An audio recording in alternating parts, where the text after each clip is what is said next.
असीम वकार, एक तरफ एनडीए है, एक तरफ इंडिया है, आप किधर हैं? और मैं इसी में एक सवाल जोड़ता हूं, प्रधानमंत्री ने क्या आज 5 राज्यों के चुनाव का एजेंडा सेट कर दिया, चाहे वो राजस्थान की बात हो और चाहे वो मध्य प्रदेश हो?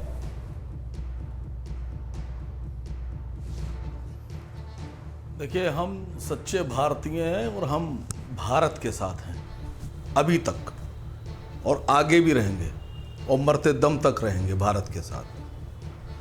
अभी मैं आपकी डिबेट सुन रहा हूँ, मोदी जी पे 2-3 लाइनें बोलना चाह रहा था खाली।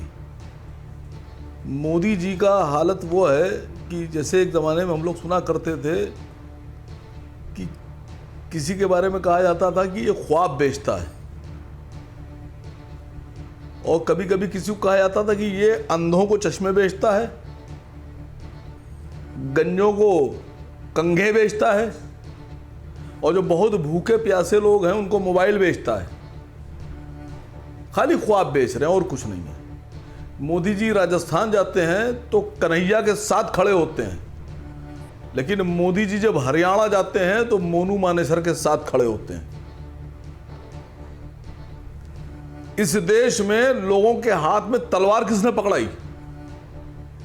कारोबार, महंगाई, इन सब, एजुकेशन, स्वास्थ्य के मामलों पर सरकार आई थी भारतीय जनता पार्टी की 2014 में। लोगों ने आपको जो सरकार दी थी वो तरक्की के लिए दी थी, अपने रोजगार के लिए दी थी। आप लोगों की जानों से खेल रहे हैं। आप लोगों के हाथ में, उनके नौजवान बच्चों के हाथ में तलवार और चाकू और कट्टा और बंदूक पकड़ा रहे हैं। एक दौर हुआ करता था, मैंने एक साहब से पूछा, मेरे जानने वाले थे, मैंने कहा अगर आज से 10 साल पहले कोई आपसे कहता कि अपने लड़के से आप एक हत्या करवा दीजिए, 2 करोड़ रुपए ले लीजिए, करवाते? अरे कल कैसी बातें कर रहे हैं, बिल्कुल ना करवाते। और हमने कहा आज कितना फख्र से लोग कहते हैं कि तलवारें लिए सड़क पर चल रहे हैं साहब, अवैध असले लिए सड़क पर चल रहे हैं, धर्म विशेष के खिलाफ नारे लग रही हैं। ये हालत कैसे आई? मोदी जी को इस पर बोलना चाहिए था। ठीक है, मोदी जी को ख्वाब नहीं दिखाना चाहिए। ओके, मोदी जी 9 साल से हुकूमत में है। मोदी जी को चाहिए कि अब हकीकत का भारत पे बात करें। ठीक है, हकीकत पर बात हो, ख्वाब ना दिखाए। ठीक है, मैं जाऊंगा अपराजिता सारंगी के पास, लेकिन राजीव रंजन, नीतीश कुमार के पास दीनदयाल उपाध्याय की जयंती के मौके पर एक राजकीय कार्यक्रम में जाने की फुर्सत है, वहां जा सकते हो। इंडिया में आने वाला एक अलाय, जहां पर तमाम इंडियन के नेताओं को दावत दी गई, बुलाया गया, वहां नीतीश कुमार नहीं जा रहे हैं। ऐसे बढ़ेगा इंडिया आगे? देखिए, सबसे पहले नीतीश कुमार जी आम राजनेताओं की तरह कभी उनका आचरण नहीं रहा, और इसीलिए ऐसे आयोजनों में अगर उनकी हिस्सेदारी या भागीदारी हुई तो इसे इस तरह से देखिए कि दीनदयाल उपाध्याय जी स्वदेशी और स्वावलंबन, और इसके साथ ही जो भूदान आंदोलन को लेकर विनोबा भावे का जो सपना था, जो गांधीवाद को लेकर के एक समावेशी जो बातें दीनदयाल उपाध्याय जी ने कही, वो आज के आरएसएस के दौर के जो भी नेता हैं या पहले अन्य नेताओं के मुकाबले दीनदयाल उपाध्याय जी अन्य नेताओं से बिल्कुल अलग दिखते हैं। अच्छा, और शायद इसीलिए इस उपस्थिति को, और ये राजकीय समारोह है, और निसंदेह राज्य के मुख्यमंत्री के तौर पर राजकीय समारोह में उनकी उपस्थिति कोई बहुत हैरत पैदा करने वाली नहीं मानी जाती चाहिए। जहां तक इंडिया में संभावित जो अन्य दल हैं, तो अनेक दल अभी आने वाले हैं, और मैं मानता हूं कि साथ साथ एक राज्य में बतौर मुख्यमंत्री जो उनकी जिम्मेवारियां हैं, उन जिम्मेवारियों का निर्वहन भी उनके लिए बेहद महत्वपूर्ण है। इसीलिए इसके निहितार्थ अगर हर समय अगर सियासत को नजर में रख करके अगर निहितार्थ इसके निकाले जाएंगे, उसका कोई औचित्य नहीं है, उसका कोई अर्थ नहीं। मैं इतना जरूर कहूंगा, अभी मैं मोदी जी के गला काटने के बयान और जो सच है देश का, मणिपुर से लेकर जो कुछ नू, गुरुग्राम और फरीदाबाद के कई शहरों में जिस तरह के हालात उत्पन्न हुए, और जिस उत्तर प्रदेश को वो एक आदर्श प्रदेश बनाने के लिए संसाधनों का जिस तरह से उन्होंने निवेश किया और तमाम तरह के वहाँ पुरजोर जो सहायता मिल सकती है वो मिलती रही। इसके बावजूद कानून व्यवस्था के मैं एक बहुत ही महत्वपूर्ण बिंदु पर आ रहा हूं और मैं उम्मीद करूंगा थोड़ा समय दें। कल एक अंतर्राष्ट्रीय पर्यटन स्थल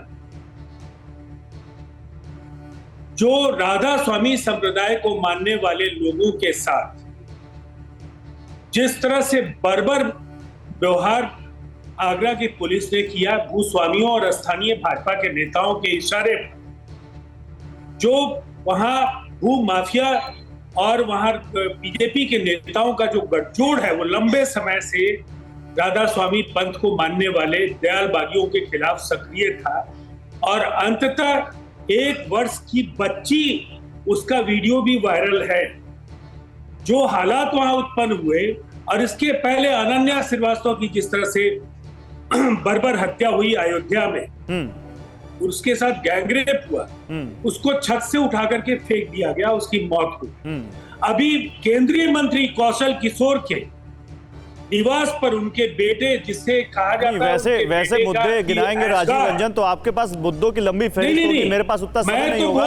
लेकिन मैं आता हूं, मेरी कोशिश क्या है, सुनिए मेरी कोशिश क्या है कि सभी प्रवक्ताओं से एक बार बात हो जाए, फिर डिबेट ओपन करते हैं। आप चौथे प्रवक्ता हैं, पांचवें जल्दी से कंक्लूड कर लीजिए, जल्दी कंक्लूड। मैं बस इतना कह रहा हूं कि प्रधानमंत्री नरेंद्र मोदी किसी एक राज्य में एक खौफनाक जो वारदात है उसको आधार बनाकर के ये कहते हैं कि इस राज्य में तो निवेश इसलिए नहीं आ रहा, तो पहले अपने आंगन को भी देख लीजिए और आपके राज्यों में शासन की क्या ठीक बात है वो आप कह रहे हैं। आप ये कह रहे हैं कि पहले अपने राज्यों में देख लीजिए वहां कितना क्राइम है, फिर दूसरे पर उंगली उठाइए, आप यही कह रहे हैं ना?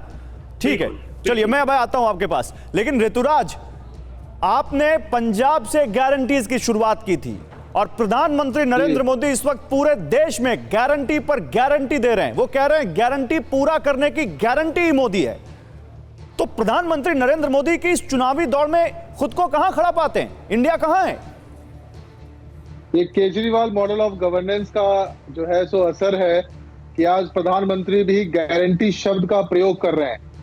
लेकिन जो बात आप कह रहे थे कि इसका गला काटने से निवेश नहीं आता है, मैं एक चीज केवल पूछना चाहता हूं कि मणिपुर में तो भारतीय जनता पार्टी की सरकार है, तो मणिपुर जल रहा है तो उसमें क्या निवेश होगा?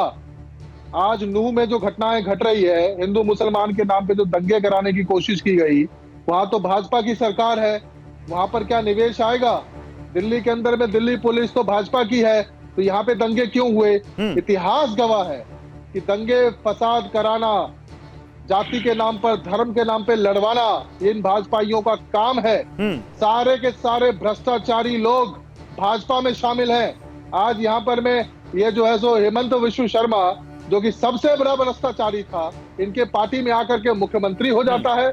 मुकुल रॉय सबसे बड़ा भ्रष्टाचारी था, इनके पार्टी में आकर के भाजपा का राष्ट्रीय उपाध्यक्ष हो जाता है। इनके पार्टी में जो है सो शिवेंदु अधिकारी जो सबसे बड़ा भ्रष्टाचारी था, इनके पार्टी में आकर के लीडर ऑफ ऑपोजिशन हो जाता है। बंगाल का सबसे बड़ा भ्रष्टाचारी अजीत पवार था, इनके पार्टी में आकर के दूध का धुला हुआ हो जाता है। ये सिंधे और सिंधिया सबसे बड़ा भ्रष्टाचारी थे, इनके पार्टी में आकर के जो है सो दूध का धुले हो जाते हैं, मुख्यमंत्री हो जाते हैं। इतिहास गवाह है। ऋतुराज, सबसे बड़े भ्रष्टाचारी तो वो भी थे जिसकी लिस्ट आपके एक नेता ने जारी की थी और फिर उसके बाद आज उन्हीं के साथ आप कुर्सियां शेयर करते हैं।